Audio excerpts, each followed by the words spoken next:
অসিত, বাইরে এত লোক জড়ো হয়ে আছে কেন বলো তো? মনে হয় নিজেদের সমস্যা নিয়ে কথা বলতে এসেছে সবাই।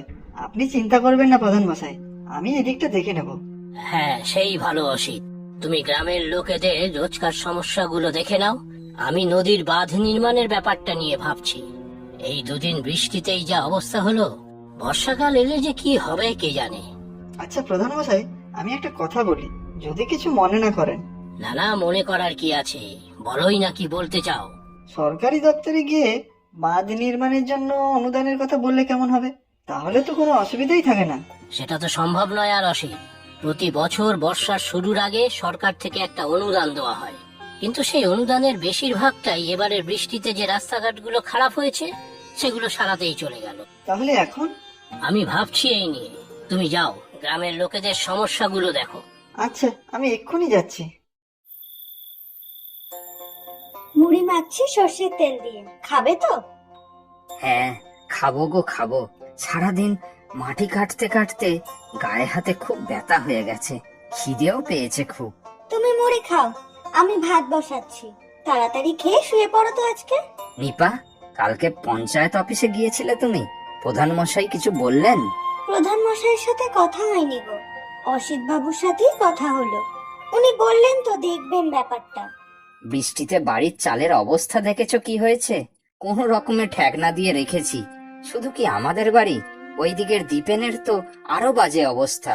বাড়ির একদিকটা প্রায় ভেঙে যাওয়ার জোগাড়। অসিত বাবু তো বললেন উনি সব দেখে নেবেন, তুমি কোনো চিন্তা করো না গো।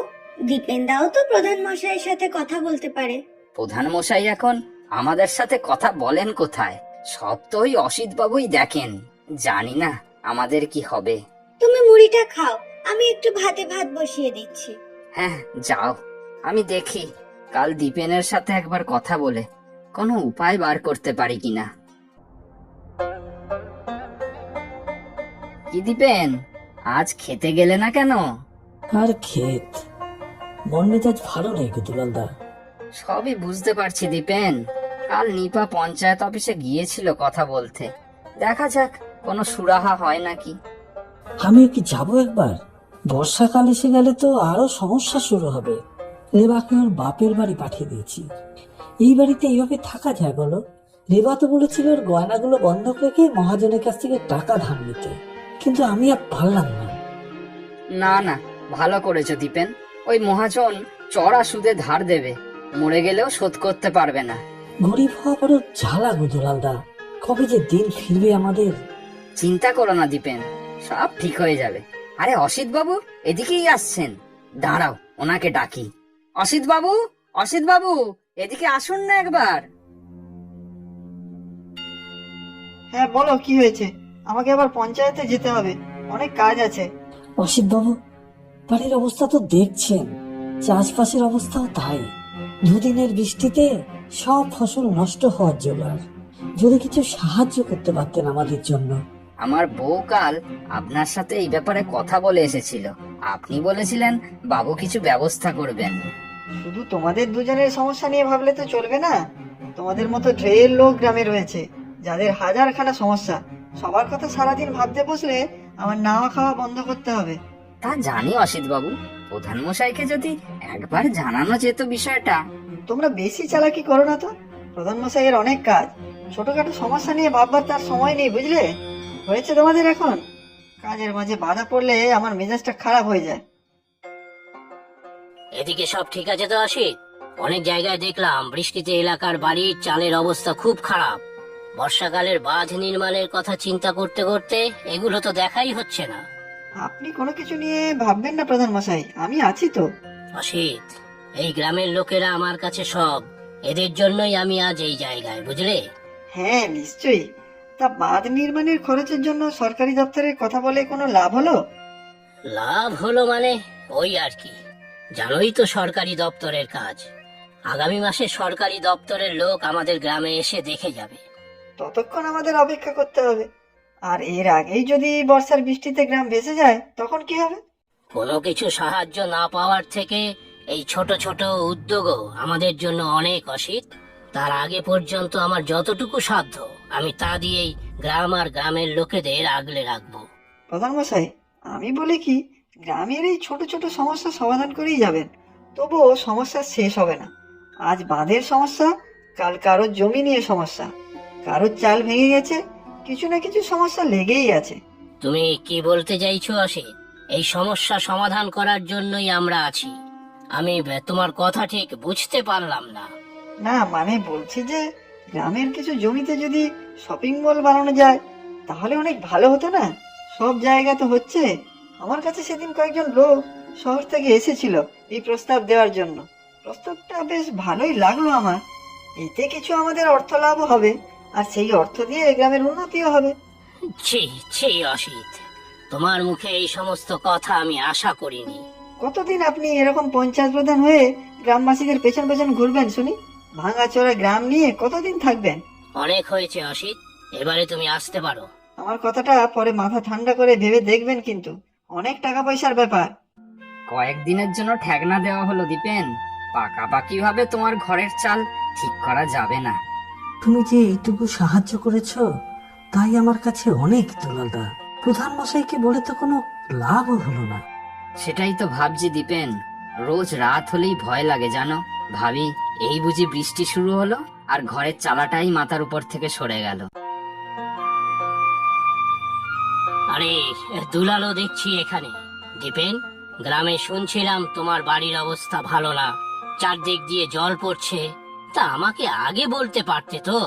কি আর বলবো প্রধান মশাই, আমাদের এই ছোটখাটো ব্যাপার দেখার মতন সময় কি আর আপনার আছে?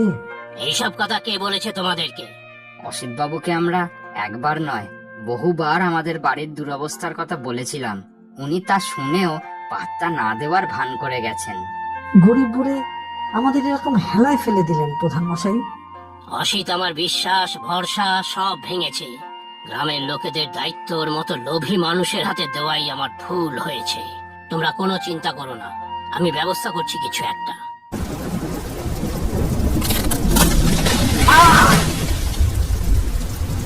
ইস, কি বৃষ্টি শুরু হয়ে গেল দেখলে? সাথে আবার বাজও পড়ছে। বাজে আমার বড্ড ভয় গো। এই তো বাড়ি প্রায় চলে এসেছি।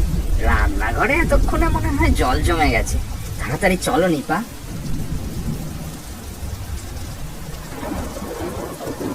ওহো, ওখানে দেখো কত বড় গাছ পড়ে রয়েছে।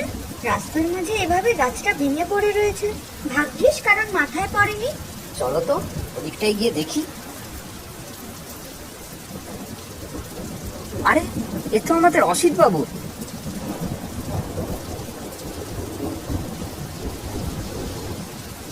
মনে হয় পায়ে লেগেছে ওনার। জ্ঞান তো নেই দেখছি গো। ওনাকে তো হাসপাতালে নিয়ে যেতে হবে। হ্যাঁ, এখন কেমন লাগছে অসিত? সব ঠিক আছে তো? পায়ে খুব ব্যথা হচ্ছে না অসিত বাবু? না এখন একটু ভালো, কিন্তু কালকে যে কোথা থেকে কি হয়ে গেল আমি যেন এখনো একটা ঘোরের মধ্যে রয়েছি মনে হচ্ছে। এত বড় একটা গাছের ডাল আপনার মাথায় যে পড়েনি, এই তো অনেক। আজ তোমরা না থাকলে আমি যে আজকের দিনটা চোখেই দেখতে পেতাম না। আর সেই তোমাদেরকে জমি থেকে উৎখাত করে আমি শপিং মল বানানোর কথা ভাবছিলাম। কি বলেছিলাম অসিত? গ্রামকে তুমি এত সহজে শহর বানাতে পারবে না। মানুষগুলোকে তো আর রাতারাতি বদলাতে পারবে না। গ্রামের মানুষগুলো গরিব হতে পারে, অনেক ছোট ছোট সমস্যা থাকতে পারে, কিন্তু মনটা ওদের বড়, বুঝলে? আমি ওদের জন্য নতুন জীবনও পেলাম, কিন্তু শিক্ষাও পেলাম। আজ থেকে গ্রামের ছোট বড় সব সমস্যার দায়িত্ব আমি নেব।